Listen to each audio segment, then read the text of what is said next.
자, 안녕하세요 여러분. 12월 27일 매식경 시작하도록 하겠습니다. 자, 벌써 여러분 2021년 1년이 마무리돼가는 시점입니다. 자, 이번 주가 이제 마지막 주고요.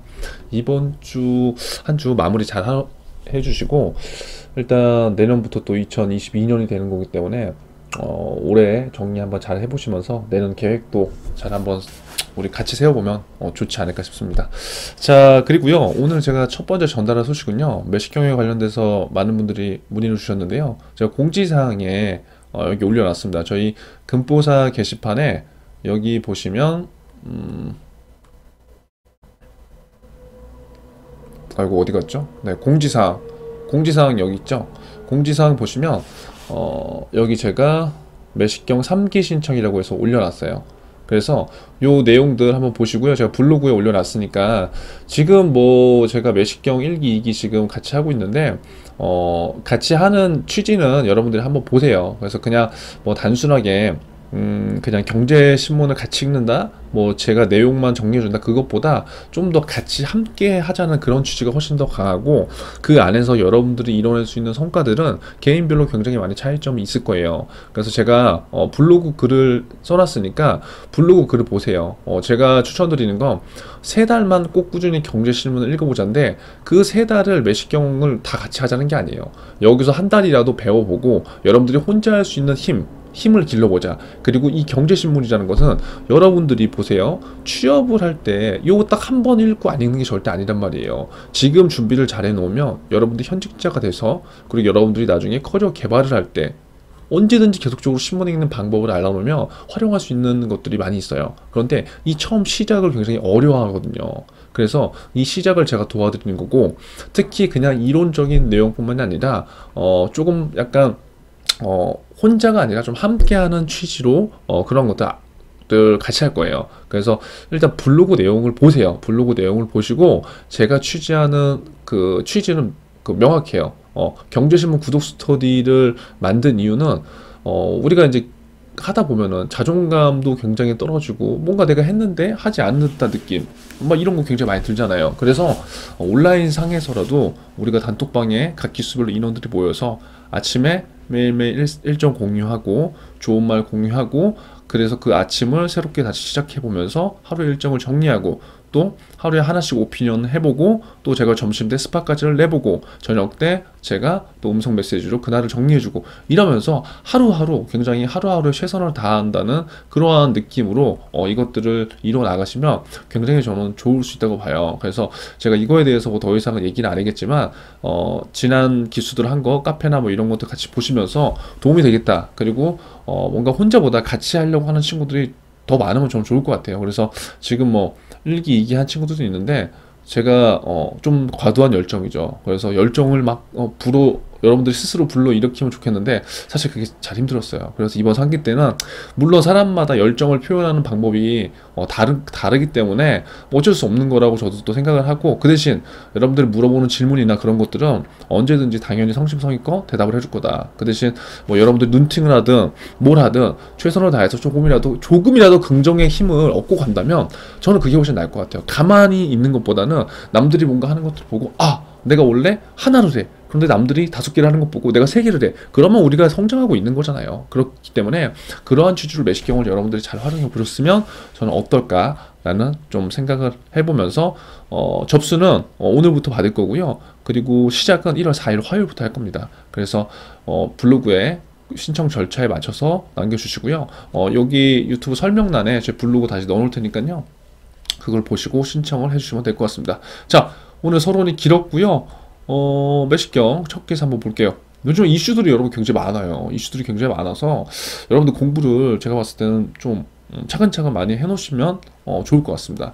자, 첫 번째 기사예요. 내년 1월에 대출 바짝 당기자. 와, 이건 무슨 말인가? 1월에 대출을 바짝 당기죠, 여러분. 은행 내년 초 가계대출을 본격적으로 재개한다고 합니다. 자, 대출에 관련된 이슈는요, 제가 매식경에서도 계속 정리를 해드렸지만 금융의 이슈는 계속적으로 변해요. 그래서 이 트렌드와 방향성을 읽는 사람들이 면접에서도 당연히 제대로 된 말을 할 수 있겠죠. 왜냐면 지금 이 짧은 한두 달 사이에서도 어떨 때는 대출을 해준다, 또 일주일 뒤에 대출 안 해준다, 뭐 이런 내용들이 왔다 가기 때문에, 여러분들이 예를 들어서 이제 면접을 가야 되는 시점이거나 내년을 준비해야 되는 시점이라면 계속적으로 이러한 이슈들을 알고 있어야 되는 거예요. 그리고 내가 만약에 금융권 취업을 준비하지 않더라도 이러한 것들을 알아야 되겠죠. 알면 당연히 도움이 된다는 거예요. 자, 볼게요. 우리은행을 시작으로 시중은행과 인터넷 은행들이 내년 초에 속속 대출을 시작하면서 꽉 막혔던 가계대출의 숨통을 트일 전망이다. 그러면 내가 진짜 기사를 아무것도 몰라. 나 오늘 처음 면접 준비라는 거 하는 거야. 그러면 뭐만 알면 되냐? 아, 대출이라는 게 수요가 많구나. 수요가 공급보다 엄청나게 지금 많이 일어나는구나. 이 상황 하나를 알면 돼요. 이해되시죠? 우리가 대출을 받아본 적이 없잖아요. 자, 그러니까 모르는 거예요. 근데 돈을 빌리려고 하는 사람 정말 많다. 여러분, 이거 하나만 오늘 기억하면 된다. 두 번째, 꽉 막혔던 가계대출의 숨통을 트일 전망이다. 뭐야? 대출을 꽉 막아놨었어? 누가? 누가? 은행들이. 그럼 두 번째, 은행들이 지금 대출을 꽉 막아놨었구나. 왜 막았지? 공급보다 수요가 이렇게 많아서. 공급보다 수요가 많다고 해서 은행은 수요가 많으면은 이걸로 장사를 하는 기관인데 많으면 더 해줘야지. 왜 막어? Y가 궁금해져야 됩니다. 이 Y에 대한 답은 뭐예요? 제가 오늘 다 설명을 못 드리겠지만 매식경 몇 가지만 보면 이해되죠? 매식경 본 친구들이 이해할 거예요. 그래서 이러한 식으로 하나하나씩 풀어가는 연습을 해보세요. 하루에 여러분들이 이 경제 기사를 보고 막 엄청나게 내가 퍼펙트하게 뭐 하겠다. 하루에 경제 기사 2시간 공부하고 일주일 동안 2시간씩 공부했고 그 나머지 안 하는 것보다 하루에 30분씩 한 달을 하는 게 나은 거예요. 하루에 20분씩 3달을 하는 게 나은 거라고요. 근데 우리는 어떻게 해요? 하루에 막 일주일에 막 몰빵하고 나머지 안 해. 그쵸? 이렇게 되면 안 돼요. 꾸준하게.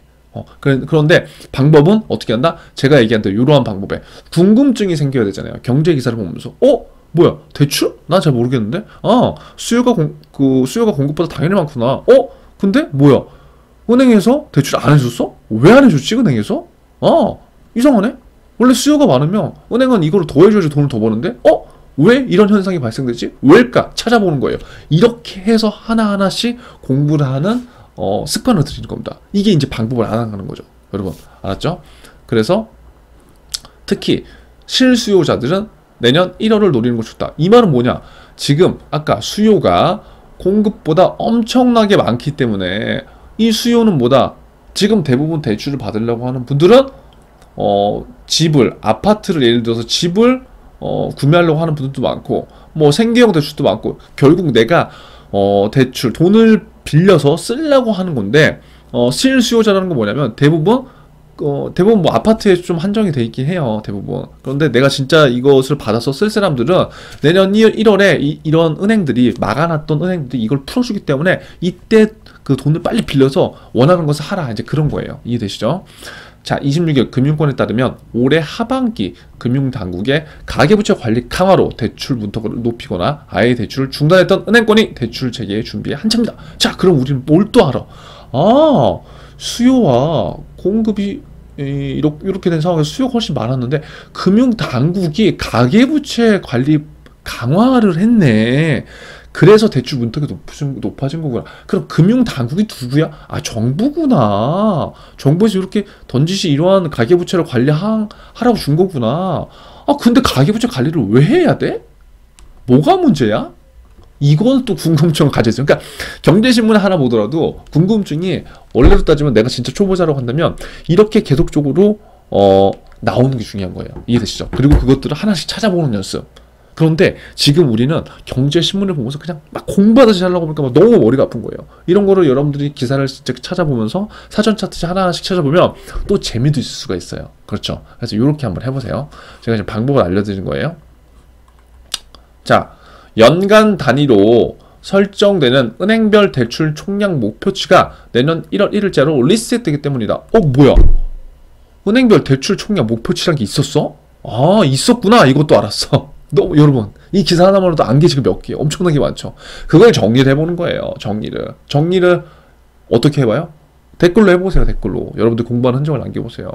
그럼 이 대출 총량 목표치가 작년에는 요것 때문에 문제가 됐었는데 지금은 내년 1월 1일자 세팅이 되기 때문에 리셋이 되기 때문에 다시 생겨난다. 그러니까 좀 더 유지할 거다. 한동안 가계대출 총량 관리를 위해 우대금리를 축소하는 방식으로 수요를 관리했던 은행권에서는 우대금리를 복원하고 있다. 이게 무슨 말이야?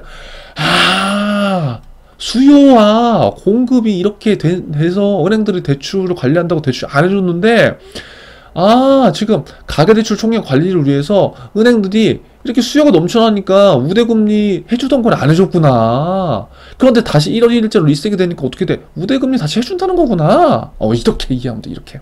그래서 농협은행은 다음 달부터 신규 주담대 판매를 정상화한다. 아, 이러한 금리의 방향, 전체적인 은행 산업의 방향성은 이런데 그 안에서 농협은행은 이러한 방향으로 나가는구나. 이게 보다 각각의 산업과 경쟁사를 분석하는 방법이다. 뭘로? 경제신문으로요. 이해되시죠? 여러분, 이러한 방법으로 여러분들이 그 관심 분야가 예를 들어서 뭐 유통이 될 수도 있고 다른 산업이 될 수도 있고 다 이렇게 경제신문을 분석하면 되는 거예요. 그래서 이렇게 되는 거고, 신규 주담대 판매를 잠정 중단했던 SC은행은 뭐 이렇게 해서 재판매 준비 들어갔다. 그래서 은행별로 지금 이슈가 있죠. 그럼 내가 지금 예를 들어서 농협은행 5급 최종을 준비하거나 아니면 6급 서류를 지원했다. 그러면 요거를 쭉 보는 게 낫겠죠. 요거를 어떻게 농협은행이 하는지 하나의 이것도 방법입니다. 자, 올해 출범 9일 만에 대출 한도를 소진해 신규 대출 중단해야 됐던 어디예요? 토스죠. 토스도 다음 달 1일 신규 대출을 재개한다고 공시했다. 카카오뱅크는 내년 초 비대면 주담대 상품을 출시를 앞두고 있다. 자, 시중은행 관계자는 연초에는 실수요자가 체감하는 대출 여건이 올해 하반기보다 나아질 거다. 다만 대출이 일시적으로 몰려 규제 기준을 넘어가면 은행별로 대출이 다시 막힐 수 있다. 이 뭐야? 그러니까 무슨 말이냐면 상황이 지금 다 이렇게 돼서 내년 1월 1일부터 딱 되면 은행이 리셋이 된다는 거예요. 그럼 돈이 필요한 사람도 어떻게 돼? 이거 기다리고 있겠지. 딱 준비를 하고 있겠지. 그럼 은행 관계자가 하는 말은 뭐야? 아, 그래, 내년 1월부터 풀리는데 요이 땅 되면 사람들이 엄청나게 많아질 거라. 엄청나게 막 창구로. 그럼 어떻게 돼? 땡. 이번 분기 대출 1월 5일부로 끝났습니다. 이러면 또 뭐다? 못 파는 거다.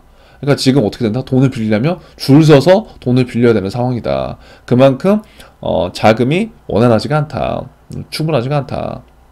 없는 사람들은 계속 없는 거고요. 있는 사람들은 더 있는 거고. 이러한 양극화가 계속되는 시장 상황이다. 자, 실제 당국이 제시한 차주별 총부채 원리금 상환 비율 DSR 등은 은행권 규제는 올해보다 언제가 강화돼요? 내년에. DSR을 모른다. 용어를 찾아서 DSR이 뭔지부터 여러분들이 알면 된다. 근데 여기에서 나와있다. DSR 규제는 뭐다? 대출자의 연간 원리금 상환액을 연소득의 일정 비율 이내로 제한하는 것.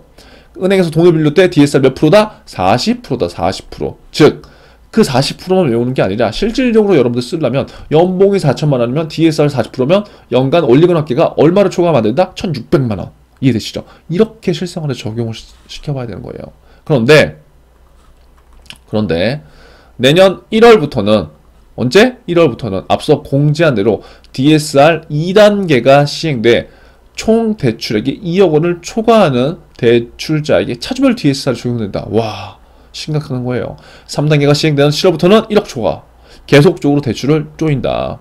여기에 가계대출 총량 관리 기준점이 낮아졌기 때문에 올해와 마찬가지로 내년에도 돈 빌리기 쉽다 어렵다. 그러니까 오늘 처음이다. 그럼 다 올라도 돼. 아, 그럼 돈 빌리기 어려운 상황이구나. 대출을 받는 사람이 맞는구나. 이것만 알아도 충분해요. 이해되시죠? 다만 실수요자에게는 이 같은 규제를 적용하지 않고, 실수요자는 뭐다? 대출을 받아서 실질적으로 그 집에서 사는 분들을 실수요자라고 한다. 최대 1억 원의 추가 대출 한도를 부여할 전망이나 당국은 어쩌고저쩌고 한다. 그래서 여러분들 오늘 기사를 보시고 어떻게 된다? 아, 내년 1월부터 또 이러한 상황들이 일어날 수 있겠구나 라는 것들을 생각해 보시면 좋을 것 같습니다. 자, 여러분들 지금 이제 매식경 보시면서 다시 이제 댓글에 참여하고자 하는 친구들이 다 취업을 한 것 같아요. 그래서 오늘부터 다시 매식경을 시작하시는 분들은 1월 1일부터 하지 마시고요. 오늘부터 댓글로 여러분들이 공부한 제가 해드린 것만 요약을 한번 해보세요. 요것만 하루에 요것만 요약을 여러분들이 댓글로 하면요 엄청나게 공부가 된다니까요. 누가 보는 게 아니잖아요. 스스로 내가 이거를 했는지 안 했는지. 제가 매식경을 참여해도 되지만 충분히 안 해도 되는 거는 제 영상만 보시고 매식경에 댓글을 맨날 남겨보세요. 근데 그걸 할 의지가 없다, 그리고 같이 하는 게 좋다, 뭐 그리고 코멘트를 받고 싶다. 그러면 이제 매식경에 참여하는 거고 예를 들어서. 근데 충분히 여러분 혼자 해도 돼요. 그런데 혼자 하면 좀 외롭죠. 그리고 의지가 정말 강하거나. 하지만 할 수 있습니다. 그러니까 해보세요. 댓글이라도. 그래서 자꾸 내가 뭔가를 하나하나씩 차곡차곡 쌓아 나가고 성장하는 히스토리들을 여러분들 기록을 꼭 남기셨으면 좋겠습니다. 아무쪼록 여러분 12월 마지막 주 첫 월요일 화이팅 하시고요. 이번 주 마무리 잘 해보시길 바라겠습니다. 화이팅!